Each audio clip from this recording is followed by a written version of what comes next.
Kamustahan natin si Master Hans para alamin kung sino ang uulanin ng swerte this coming weekend. Dito lang sa Hans Sabi! Realization! Mga ka-LSP, eto na ang gabay, patnubay, palala at prediksyon ni Master Hans kuwang ngayong araw ng November 17, Friday!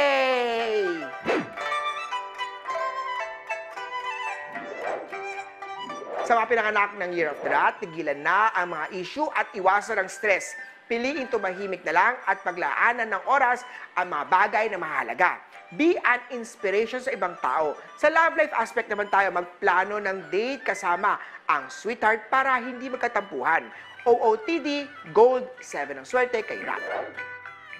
Para naman sa mga pinanganak ng Ox, kusang darating ang bagay na nakatandhana sa iyo kahit anuman mangyari. Activated naman ang healing star kaya naman sundin ang payo ni Doc at huwag kaligtaan ang mga gamot. Iwasan din ang pagsabi ng hurtful words. 10 at pink ang swerte kay Ox. Sa mga pinanganak ng Tiger naman tayo activated ang happy masayang pamilya. Magiging kampante ka rin sa mga taong pinagkakatiwalaan mo dahil nasa right people ka. Gray at tuwang swerte kay Year of the Tiger. Ikaw ang pinakamaswerte ngayong araw sa mga pinanganak ng Rabbit. Maging tapat sa nakausap, iwasan ang pabagong-bagong desisyon. Brown at 8 ang swerte kay Year of the Rabbit.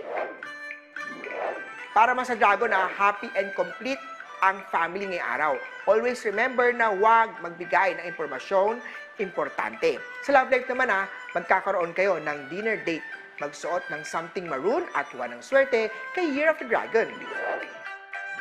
Itapo na ang mga sira o may basag sa mga pinanganak ng Snake. Meron ding negative na balitang matatanggap. Sa love life aspect naman busugin ng pagmamahal ang sweetheart.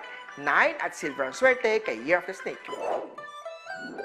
Ito naman! Sa mga pinanganak ng Horse, sundin ang tinitibok ng puso at mahalin ng tama ang totoong mahal mo. Huwag siyang sasaktan at irespeto ang bawat isa.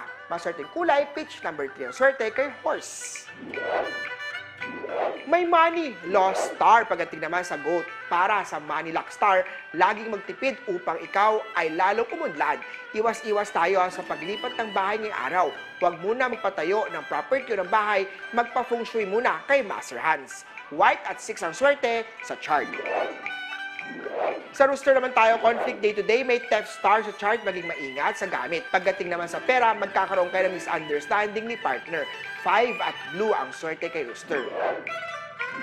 Sa mga pinanganak ng Monkey, may taong hindi nakikita ang iyong halaga. Yellow at 4 kay Monkey.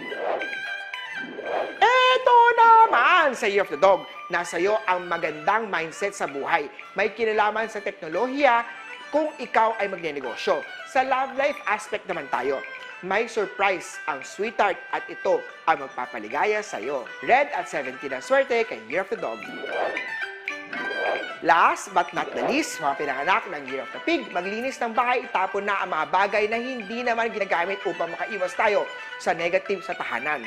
Kapag malinis kasi ang lahat, may mahahanap na bagay o matagal nang hinahanap. Sa financial aspect naman tayo, isang negosyo lang muna ang pagtuunan ng pansin upang mabilis ang pag-unlad. Purple at 12 ang swerte kay Year of the Piggy. Muli po, ito po yung mga gabay, patnubay, palala at prediksyon lang ni Master Hans. Nasa inyong mga kamay, nasa lalay, ang inyong tagumpay. Kaya naman, always be positive at i-claim ang mga swerte! Mga LSP!